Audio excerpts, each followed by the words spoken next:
بات ہے. دیکھو غیر ہمیں کتنی عزت دے رہے ہیں، بس ہمیشہ یاد رکھو جب مسلمان اپنے حق کا داعی نہ رہے گا تو باطل کو جرأت ہوگی کہ ان کو بھی طرف بلا لو. لیکن صحابہ تھے، وہ اپنے دین کی دعوت کی وجہ سے اپنے دین پر ایسے قائم تھے کہ بڑی بڑی بادشاہتوں کو ایسا جواب دیتے تھے کہ بڑی بڑی بادشاہتیں ان کے سامنے جھک جایا کرتی تھی. اس زمانے میں کیونکہ مسلمان حق کی طرف داعی نہیں ہے، اس لیے باطل کے سامنے جھکنا مشکل ہے. وہ یوں کہتے ہیں بھائی حالات اس طرح کے بنے ہوئے ہیں، مسلمان بیچارہ کیا کر سکتا ہے سوائے اس کے کہ غیروں کے مطالبات پورے کر دے. اور یہ یقینی بات ہے کہ مطالبہ تو ایک کا ہی پورا ہو سکتا ہے، یا اللہ کا مطالبہ پورا ہوگا یا اللہ کے دشمنوں کا مطالبہ پورا ہوگا. ایسے تو ہو نہیں سکتا کہ آدمی اللہ کو بھی راضی کر لے اور اللہ کے دشمنوں کو بھی راضی کر لے. ایسا درمیان کا راستہ نکالنا چاہتے ہیں کہ اللہ بھی خوش رہیں اور اللہ کے دشمن بھی خوش رہیں. تو میں نے عرض کیا حضرت کعب بن مالک کو اس وقت بادشاہ غسان کا خط آیا جب اس نے دیکھا کہ ان کے ساتھی ان کو تنہا کر دیا ہے. حضرت کعب بن مالک رضی اللہ عنہ نے اس کے خط کو تنور میں ڈال دیا، خط کو فوراً، اور یہ فرمایا ایک مصیبت تو ختم نہیں ہوئی تھی، دوسری مصیبت آ گئی. ایک مصیبت تو ختم نہیں تھے، دوسری مصیبت آ گئی. یہ نہ کہا کہ چلو اپنوں نے نہیں پوچھا تو غیروں نے پوچھا. میں یہ عرض کرنا چاہتا تھا کہ جب مسلمان اپنے دین کا داعی نہ رہے گا، یا تو مستقل تو ہم نے کام کیا، کچھ وقت کے لیے کام چھوڑ دیا، کچھ وقت کے لیے کام چھوڑ دیا. یہ نہ کہا جائے گا کہ بھئی یہ تو وقت طور پر کام چھوڑ کر بیٹھے ہیں، ان کو دعوت نہ دی جاوے. سنو غور سے، باطل ہر وقت کوشش میں ہے کہ جب یہ مسلمان اپنے دین کی دعوت سے بیٹھے تو یہ اس کو باطل کی طرف دعوت پیش کریں. میں نے مثال دے کر اسی لیے سمجھایا تھا کہ جو آدمی اپنے گھر میں دوسروں کو دعوت دے رہا ہے وہ کسی دوسرے کی دعوت قبول نہیں کرے گا. آسان بات،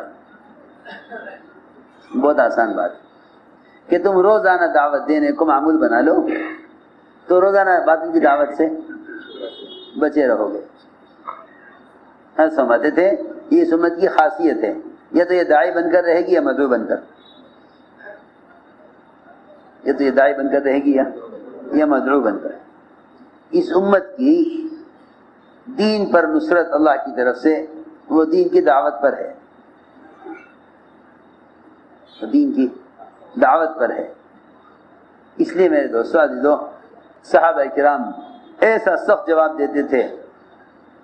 بڑی بڑی بادشاہتوں کو روم میں کام کر رہی تھی جماعت عبداللہ بن حذافہ کی، کیونکہ کیا بتاؤں آپ حضرات کو، اس زمانے میں سب سے بڑی غلطی جو امت سے ہو رہی اجتماعی طور پر، وہ اللہ کے راستے کی نقل و حرکت سے ہٹ کر دعوت کو تصور کر رہے ہیں. اللہ کے راستے کی خروج اور نقل و حرکت سے ہٹ کر دعوت کو تصور کر رہے ہیں. سنو ذری بات، ان کا کہنا یہ ہے کہ خروج اور نقل و حرکت یہ تو دور صحابہ کی دعوت کا طریقہ ہے، یہ تو دور صحابہ کی دعوت کا طریقہ ہے.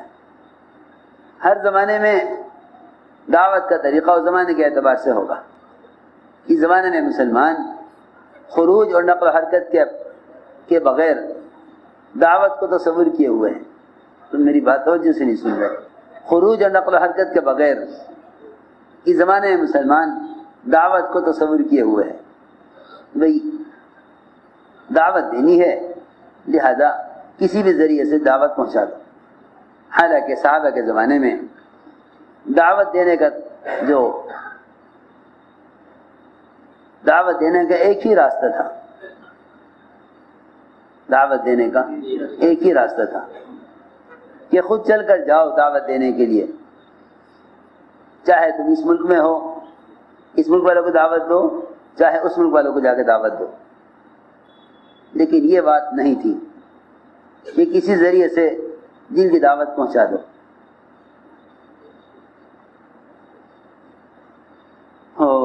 کیسے سمجھاؤں؟ جس طرح اللہ کی طرف سے احکام کے آنے کے لیے جبرائیل ہی ذریعہ ہیں، اس طرح اللہ کے پیغام کو امت تک پہنچانے کے لیے نبی ہی ذریعہ ہیں.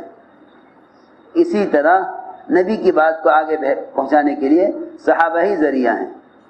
اسی طرح قیامت تک امت تک دین کو پہنچانے کے لیے مسلمان ہی ذریعہ ہے. یہ میری بات، یوں ہے سلسلہ، یوں ہے سلسلہ.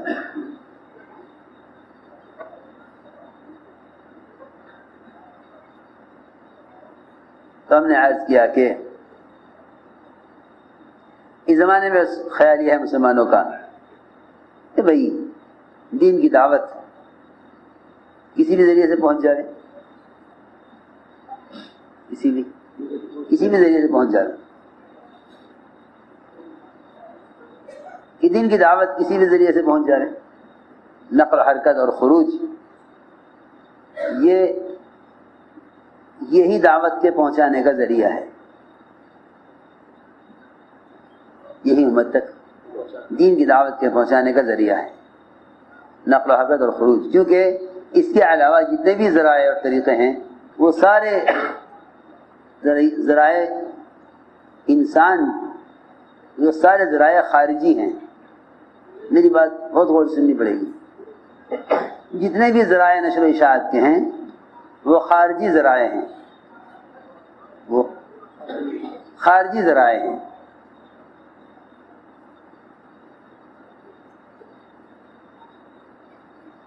جتنے بھی ذرائع ہیں نشر و اشاعت کے وہ سب خارجی ذرائع ہیں.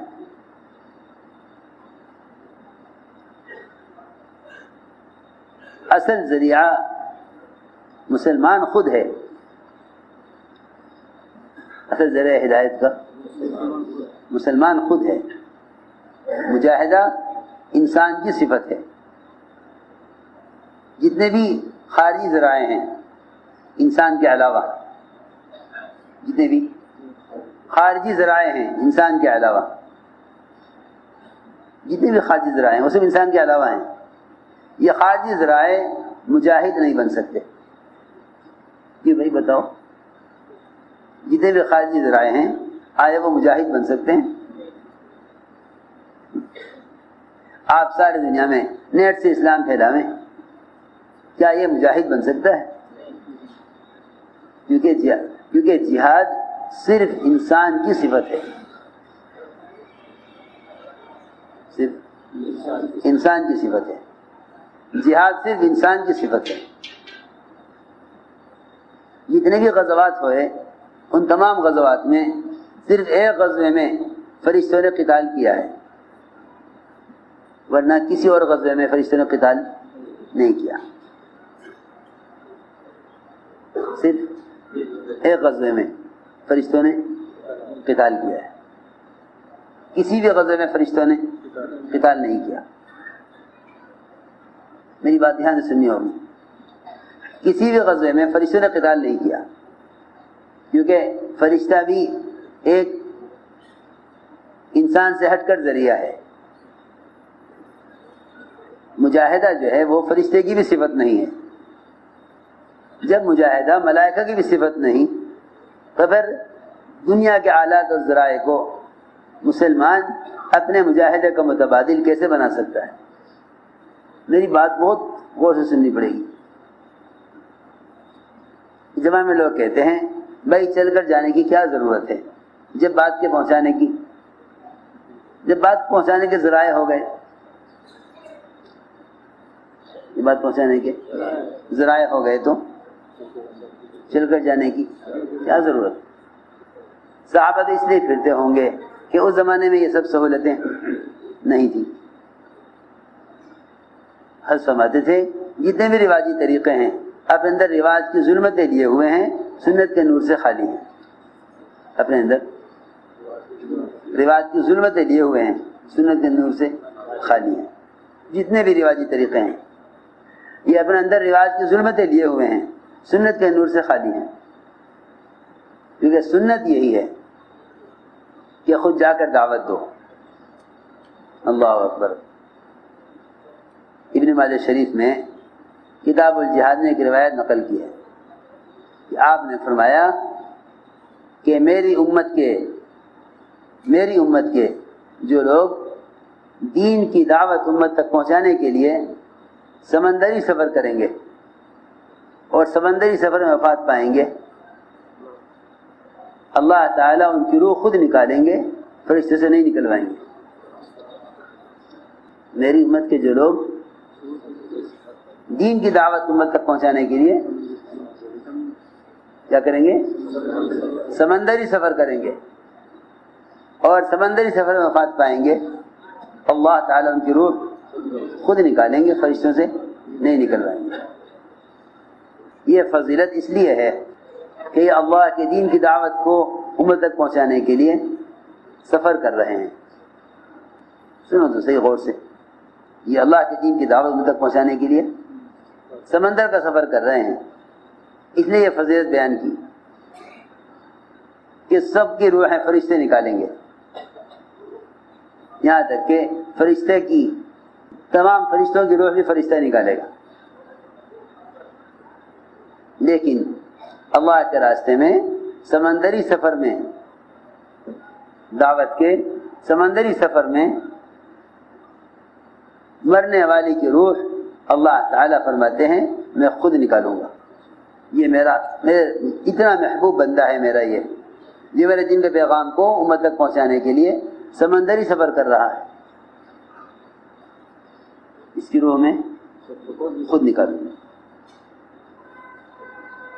اس فضیلت